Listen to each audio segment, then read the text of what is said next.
Today we bring you the 4th episode of our new series of Dhamma Talks titled The Philosophy of Happiness.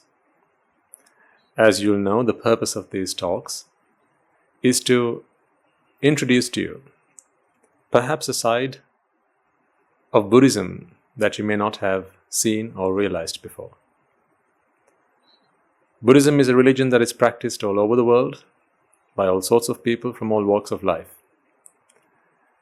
And whilst there is a large proportion of people who observe the many practices that come with a religion, the purpose of these talks is to introduce to you the more practical side of Buddhist philosophy, and that is how it relates to one's life, how the Buddha's teaching, that is, the Buddhist philosophy, can help transform one's life, particularly as it has done for me. So in these talks, my intention is to share with you my personal journey to where I am today. Just as you, I started my journey as a layperson, living quite an ordinary life, pursuing the many aims and goals that we have come to accept and take for granted as those which bring to our lives happiness, joy, and pleasure. But, perhaps unlike you, on my pursuit of these simple pleasures of life, it dawned on me that there was something fundamentally wrong with the approach that I took to satisfy myself, to make myself happy, to achieve a contentment. And so I was quite fortunate. On one occasion, there was a turning point in my life where I was introduced to the philosophy of the Buddha, that is, the philosophy of happiness. And I have been on that path ever since. Every waking day from that day on has been an experience for me as I use what I have learned and I continue to practice to transform my life.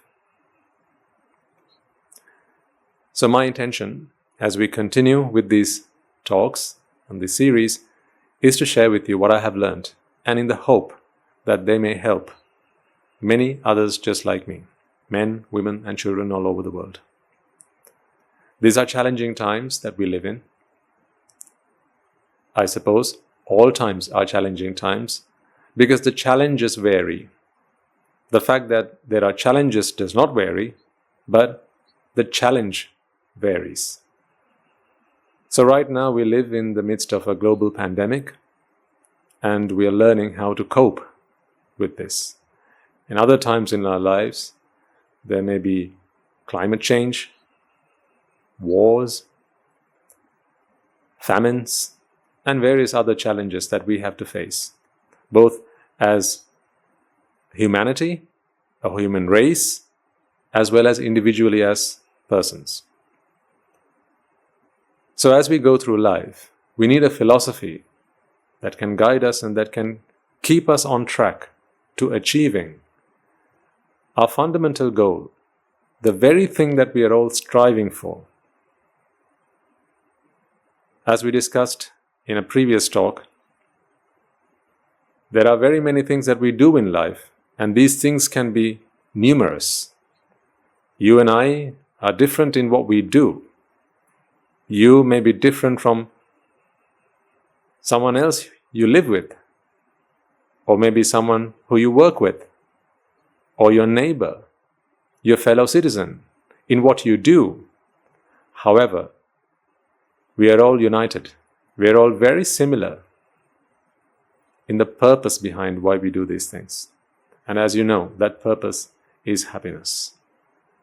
So it's important then to have a philosophy that keeps us on track, that guides us, that assures us that the things we do will most certainly get us to that goal. In the first episode, of this series, I asked you to ponder why Buddhism, more so than what is Buddhism. And in that talk I asked you to consider why is it that we need to be interested in another device. I like to think of Buddhist philosophy as a device to help us achieve that philosophy. The sad truth is, there are so many things that we have done and we continue to do, and quite surely we will continue to do into the future in the hope of achieving happiness, but may not always get us to that goal. The fact that we are always doing so many different things to each other, and we continue to do even so many things that are different to what we have done before, is evidence that we have not quite as yet hit the nail on the head. So it seems like we are feeling about in the dark. And there was a point in my life where I felt enough was enough. I needed direction. I needed a strategy. I needed a way forward. And that is when I came across this philosophy of happiness, which I'm quite pleased to be sharing with you. In the second talk of this series, I assured you that Buddhist philosophy really has nothing to do with letting go. Letting go, or the concept of letting go, has been widely connected with teachings of the Buddha. But personally, I see that Buddhist philosophy, or this philosophy of happiness, has really very little to do with letting go. To me, they seem to be worlds apart. Different aims. Because the truth of the matter is, when it is that you need something, when it is that you want something, when you desire something, letting go of it physically brings you a lot of pain. It causes you to suffer. It causes people quite a lot of distress. So then, if it is happiness that we aim for in life, the path to happiness cannot be one that brings us unhappiness. Isn't that true? What do you think? If it is happiness that we seek in life, the path to that happiness cannot be something that brings us pain. Because then it defeats the purpose. It's counterintuitive, counterproductive. So the path to happiness also must be one that brings us happiness. This is what I feel about it. So, if letting go of things, material things that we have worked so hard in our lives to acquire, is the means to happiness, but letting go of these things, if they bring us unhappiness, then it seems like the actions that we take are at odds with the aim with which we do them. So that gives us food for thought. It prompts us to reconsider our strategy. In last week's talk, that was the third talk, we discussed conditional happiness. How the happiness that we strive for in our lives are almost always conditional. We discussed a number of examples, and I invited you to consider some of your own examples, as our lives will be very different from each other. We are all very different, and that is partly the beauty of this. But despite our differences, the things that we do in our lives, for work, as hobbies, in the name of fun, and just general day-to-day things. The things that we do in our lives to be happy seem to bring us happiness, at least most of the time, but however, this happiness seems to be conditional. And what did we say, what did we discuss was conditional happiness? What was the meaning of that? The meaning of that was that for that activity, that effort, that enterprise, that endeavor, to bring us happiness, certain conditions have to be true. Something that we want to do has to be achievable. It has to happen. And for that to happen, well then a lot of causes have to come together. A lot of conditions have to be true. If they don't turn out to be true, even if one of the conditions don't turn out to be true, then it becomes impossible for us to achieve. And if we are unable to achieve it, then we are unable to achieve happiness from it. From simple things like looking at something for the purpose of pleasure or happiness, tasting something, an item of food, smelling something, feeling something, listening to something. Suppose you could summarize all experiences to these 5 things: seeing, smelling, tasting, touching, and listening. These are our sense doors that enable us to experience the world around us. And through these 5 sense doors, we experience life, the things that go on around us.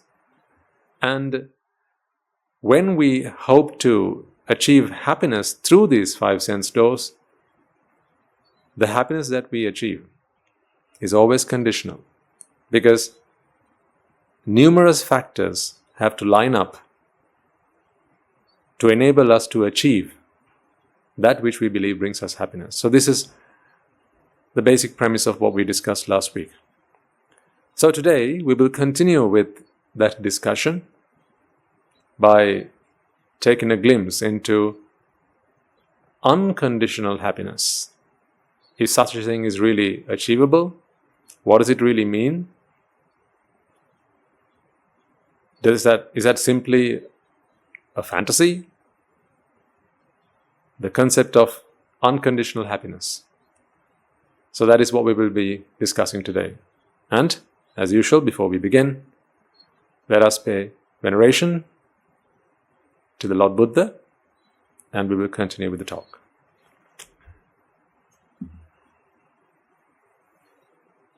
Namo tassa bhagavato arahato samma sambuddhassa.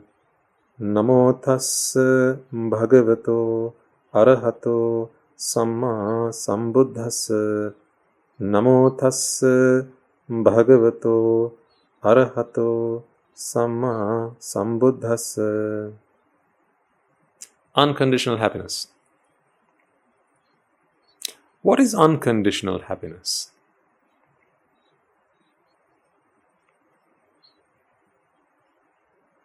It seems obvious. It is a happiness that is not dependent on conditions. Sounds quite simple. But is that really achievable? Have we ever experienced unconditional happiness in our lives? And if we did, would we know? Is happiness the default state of mind? Or is happiness something that we have to strive for? Now, these are some of the questions that would have come or would come to your mind very soon. Is happiness the default state of mind? What do you think? Or is it that we have to do things to make us happy, which seems to be what we do commonly? To be happy, we do things, don't we? We do lots of things to be happy. This is what we discussed last week. And if we have to do things to make us happy, or at least to be happy, if we have to do things to make ourselves and keep ourselves happy, then the concept of unconditional happiness cannot be true. Right? If we have to do things to keep us happy, to make us happy and keep us happy, then the concept of unconditional happiness cannot be true. Why? Well, doing things requires conditions to be true. In other words, what we do when we say we do things to make us happy, the doing, the activity is essentially lining up those conditions to achieve happiness. I'll take a very simple example. Let's say something that makes you really happy is to have a party. Most people do that to make themselves happy. They organize a party. Let's say it's a birthday party, for instance. A birthday party has to be organized.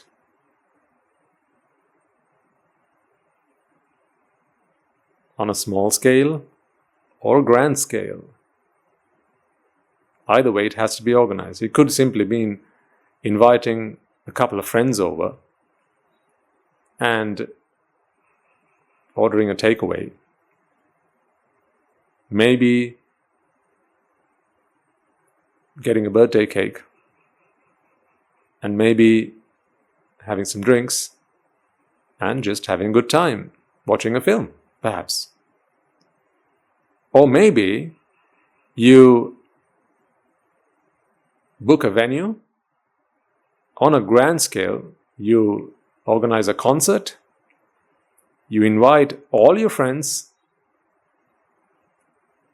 and family, and it's a black tie event, and it's a grand party. So it could be either, and everything in between. But either way, it has to be organized. So, why would you do this? Either on a small scale or a grand scale. Why would you organize a party? Very simply, it is for happiness, isn't it? If it made you unhappy, would you organize it nevertheless? Not unless you were forced to. Everyone likes a birthday party. Who doesn't, eh? But the point here is, if you are organizing a birthday party because it makes you happy, then this is a happiness that is gained through the activity of arranging a series of conditions. So think about all the things that have to come in line to be in order for you to be able to gain happiness out of that event. So, for instance, the friends that you invite, they all have to be available. It wouldn't be so much fun having a birthday party all by yourself, would it now? So if the friends that you called over were not able to attend that party, then that wouldn't be all that fun. So your friends have to be able to join you. And that is one of the conditions. You have to be able to make available your birthday.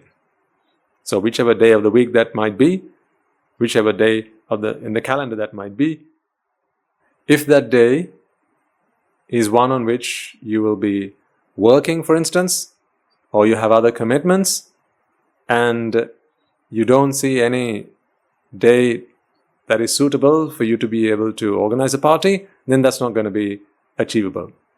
Just because you want to have a birthday party doesn't mean you can have one.